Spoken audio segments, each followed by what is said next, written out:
يعني ما أجمل هذه اللوحة أن تبدأ ويبدأ مخرج المباراة بهذه اللوحة الرائعة والجميلة.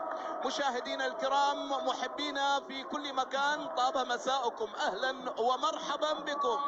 اليوم نادي النصر على 35 نقطة، والتعثر للنصراويين شيء مستحيل. الطائي اليوم فارس الشمال الأشهب اللي عنده 19 نقطة. ميغيل روسو على الطرف الآخر فارس الشمال المنصور اليوم يشارك أساسي، يلعب الكرة العرضية لكنها بعيدة طويلة، عدت إلى مساء النصر. أجمل مواعيد، مساء العالمي، أجمل مواعيد، الطريقة برازيلية والأسلوب عالمية.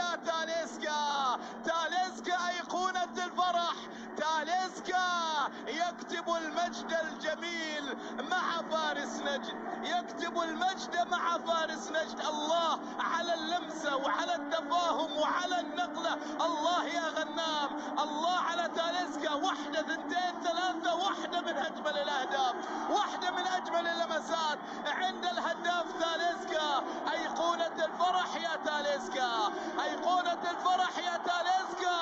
الله الله. منصور غير الاتجاه، هجمة مرتدة للطاي على اليسار، حاول فيها الآن فيجيروا البرازيلي، حاول يمر والتغطية خطأ، وفيها بطاقة، فيها بطاقة. التدخل على فيجيروا الأرجنتيني علي لجابي، تدخل كان قوي وهجمة كانت واعدة، وبالتالي البطاقة الصفراء. هذا الكرة الأخيرة اللي كان فيها، شوف لعب الكرة، وبالتالي جمال باجندوح يأشر على الكتف، الكرة ما فيها شيء، والخطأ خلاص أخذ القرار، وركلة